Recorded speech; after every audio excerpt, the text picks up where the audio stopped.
I guess I don't have to mess with this anymore. Hey, how you guys doing? I'm glad you stopped by. Welcome back to Junks Automotive. Let's see how I went from this to this. Pretty. Of course we bought brand new bumpers. What do you guys think I was going to do? Paint those? I'll show you some painted bumpers later, but these too far gone. It didn't matter what I did to these. I could have them sandblasted and fixed and re-chromed for $3,000. Could have painted them, bonded them up, and straight, and they still would not look like that.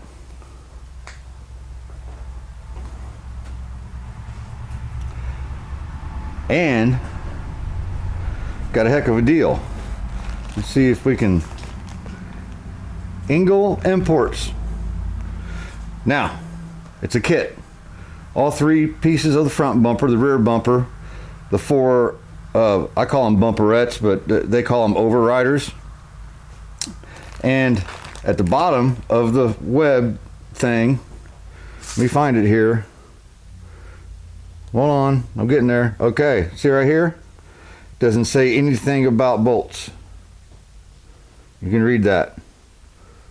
That's the price. Okay? And then down here, and you look here again, nothing about bolts. Then down here, they're like, hey, here's the fitting kit for the front and rear bumpers. Oh, we need those. I'm not using those bolts I cut off. So we ordered the bumpers in both kits. They don't tell you that this bumper kit comes with the bolts and the hardware kit. So we have an extra bolts and hardware kit in case I screw something up, which is totally possible. So this and the extra bolt kit that we didn't need shipped from Germany. Shipping was $16.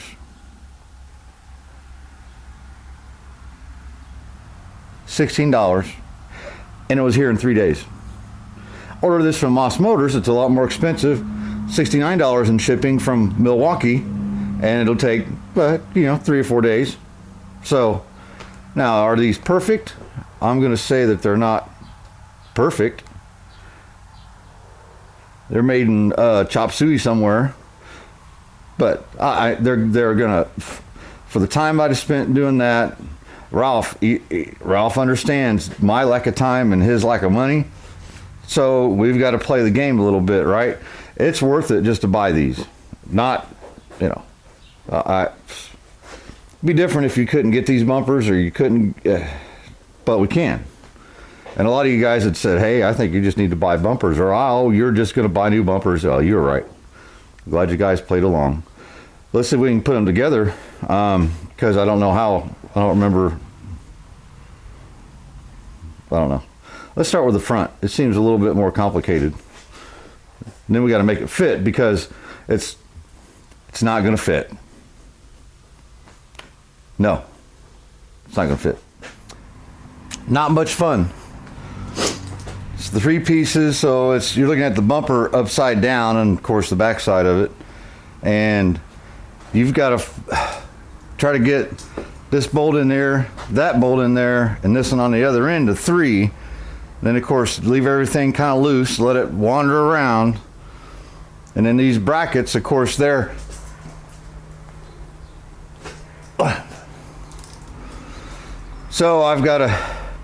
have these little strips. They go between the bumperette and the bumper, right? Nice little finishing strips that go in here. They're grooved, neat. Well, that makes it harder. Then I've got to put it on the table like this, put my weight on it, then try to scoot this around so I can get the bolt started. Because there's a bolt like such that goes through that bumper into there. So you don't have much, if these bolts were very much longer and you get it tightened up, it'd poke through here. So it's just Just let you know what was going on. MG things I don't understand. So much fun. So I finally get it all together. I'm like, wow, let's get it on the car.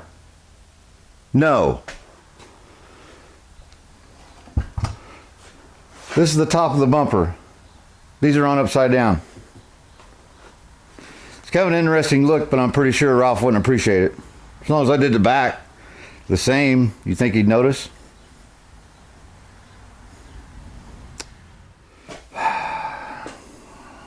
Yeah, that was so fun. I was really glad I did that twice. It's just like it's all sprung, and you gotta load it. It's almost like a spring bumper. Let me get this flipped around.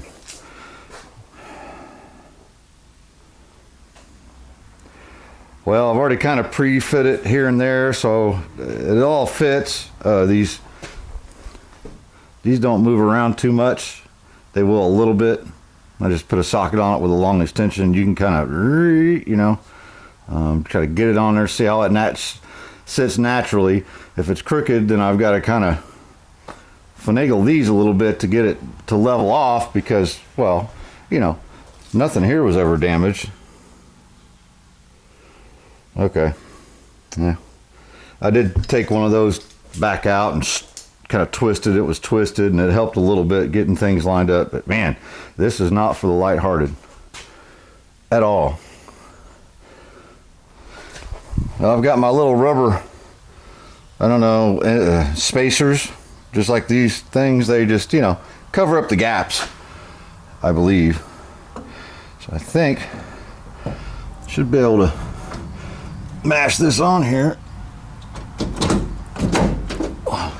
I got the outboard bolt-on thingies loosened up. That way they move around a little.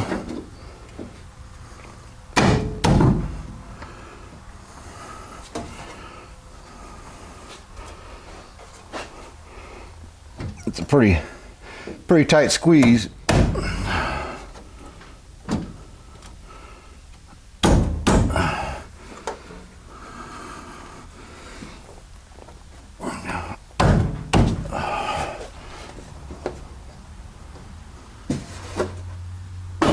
There we go.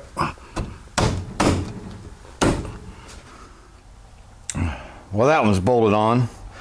And so you remember, I've always said, this car's been booshed that way pretty hard. And actually putting this grill in, I noticed there's weld marks on this side of that apron that goes underneath, but it's connected here. So when they replaced this corner of it, they replaced part of the inside, which I already knew, and that whole shelf. So that whole thing had been crushed. So there's a little bit of distance difference there to there. It's not so much you can really tell, but it is what it is. Pretty fair.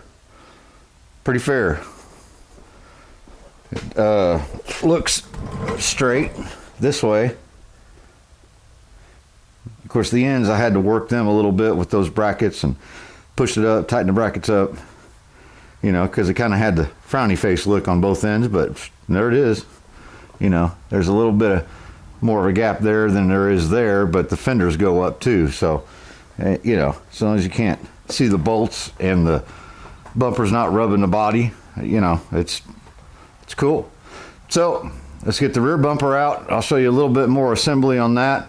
It's just totally different. It's one piece, not three pieces. Plus you have the rubber mounts and the spacers and the bushings for the dooflicky license plate bracket. So as previously stated, these overriders, they call them bumperettes. I call them. I put on upside down. We're not going to do that this time. But the tough part, the little gasket that goes between the bumperette and the bumper, it's got a little groove in it, right? Let me see if I can show you. There you go, right there. See that? So I'll just make them a little bit long because they're longer than they need to be. And they ain't no fun to get on there. I mean, you wiggle and because they're not really rubber, they're sort of a soft plastic. See that? You just work your way around. Don't you know it? The very last piece, I finally figured out the trick to get these stupid things on. First of all, warm them up. Don't burn them, just warm them up. Seems to help. Then once you get them warmed up, they're a little more pliable, and then you just open it up and you work your way on down. On down.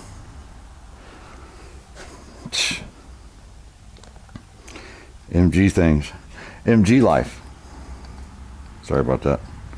So now I can just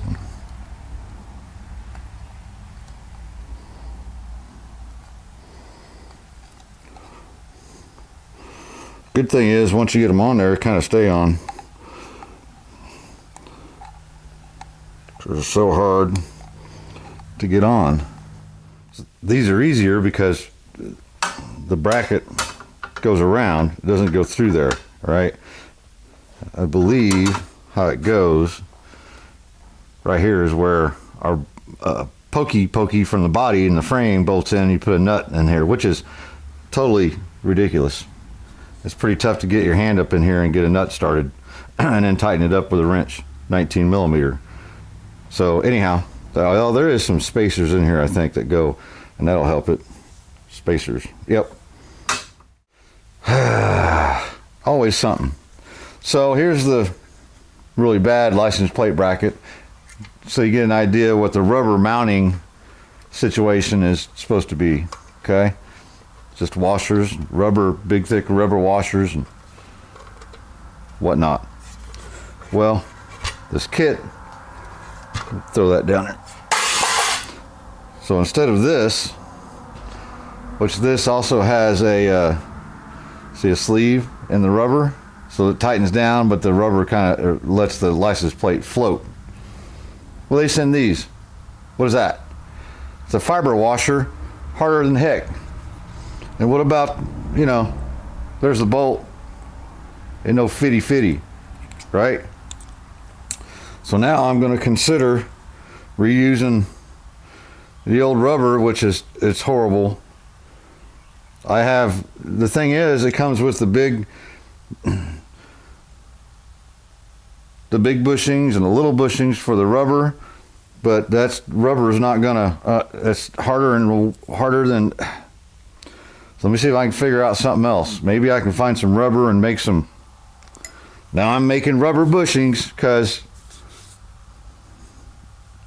MG things. Yeah, I'll come up with something. This here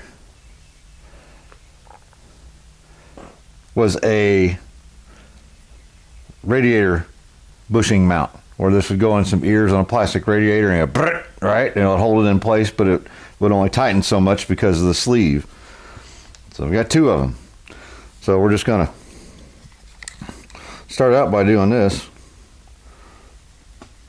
Take my razor,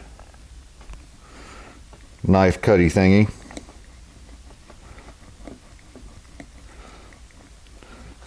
See if I can cut goodlier than that. There we go. There's one bushing. So this sleeve, of course these are going to be a little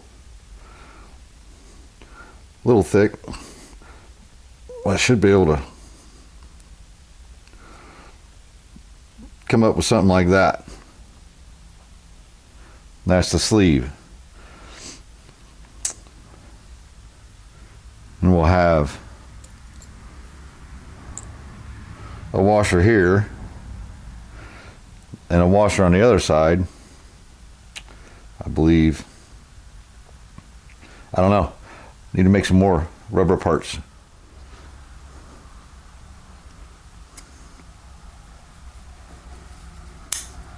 This isn't time consuming at all.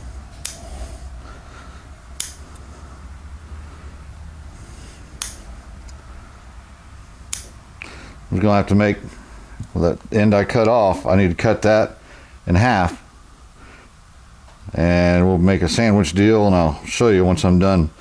Snip, snip, snip. There you go. That's what I come up with. There's our license plate bracket, all restored properly to concourse restoration levels.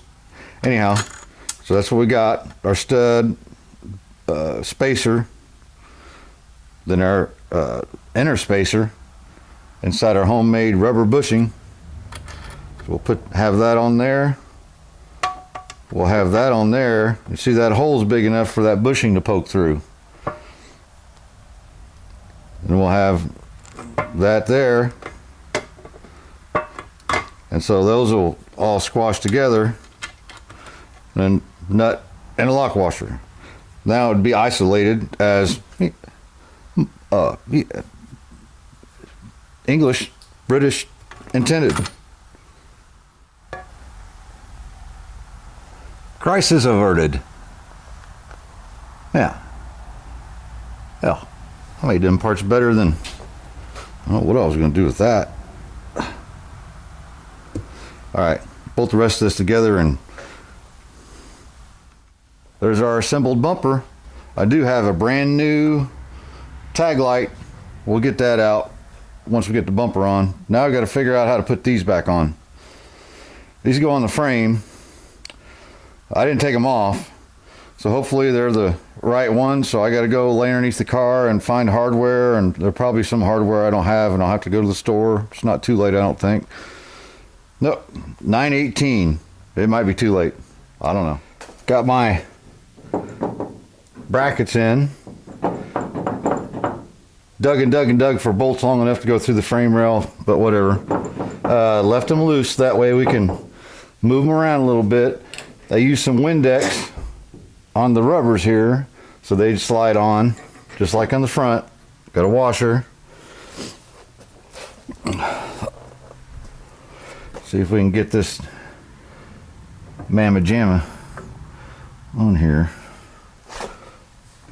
See, if I hadn't left that loose. Now what I'm going to try to do is not push it all the way on, so I have more room to get my, of course I can almost get them right here. But yeah, this car restoration stuff, it's always something. Always something. You get parts you don't need, you got extra parts, and you're going to we'll probably end up having a tote full of knickknacks and paddywhack and ding-dongs for an MGA to sell. You know, if it's something we think we ain't gonna need down the road, we got extra parts that we're gonna keep, just because I know how it is. As soon as you get rid of something, that's when you need it. It is Junk's Automotive over here, after all. But these bumpers are a good example of having to have patience, perseverance, take a break and get away from it, because I sure did a couple times. It gets aggravating. Like right now, I have a hard time getting the nut started because my hands are too big, arthritic. They just don't do stuff like they used to. There I go, got that one. Sometimes, like the other night, last night I was playing with fucking holler boys, and I got the hook cramps, I call them. And it's more in my left hand than it is my right. And I get, sometimes in my sleep I'll wake up and my hand's all like this. It's not a good sign. But one thing that'll make it worse is not using them. But using them is what's made them be that way, but that's who I am. Always using my hands. There we go. So that started. So now what I'll do is I'll tighten these nuts up, right? and then I'll level it, see where it looks like in and out, make it nice and level. Then I'll tighten the bolts on the brackets. Show you when I'm done. Wiring up my license plate light. I've showed you guys how to do this before. It's got the little barrels that came with the light this time. But boy, I didn't have a good week. You saw the last video about me taking the bumpers apart. Well, about that time, like that night, I didn't sleep good. I was up too late anyway. Then the next night I was sick. Had to go play with them Pumpkin Holler boys last night, and I just hadn't slept good in 3 or 4 days. Been sick to my stomach. I'm finally about normal. The reason I tell you that is because I half thought about not coming out here. Thought, man, one Saturday night you're gonna go kill me to not go out there and make a video. But then I thought, I need to get out there and do something. There ain't no reason why I can't go out there and do something. Tired, ain't slept a whole lot. But it's funny how once I got out here, got feeling pretty good. Got feeling all right. I'm still tired. I just want to get this done and go edit the video and all that. But you know, it's like it was your project. You don't feel like doing it. I mean, I get it, you know. But even if you go out there for just a little bit, do a little something, you'll feel better about doing it, for one, for just a little bit, you know. Well, if you're deathly ill, don't be out there. You out there messing around. But you know, if you you're just getting kind of tired and you're like, you make a habit of doing it, is what I'm saying. You know, it's always good on a car like this. Give yourself a schedule, and that's how you guys help me so much. Is because I know you'll be looking for a video, so man, that's my schedule. That's when I come out here and do this. So the wife and the kid, they expect I'm going to do it. They get used to the idea, and it's never for the most part, it's never an issue. And you just make yourself a habit of getting out there. And if you're not out there, then you feel funny, because I ain't been out there. All right, we'll get this wired up. I got a special treat for this here area, as long as I can find it. Yeah, let that cool off. Burn my fingers again.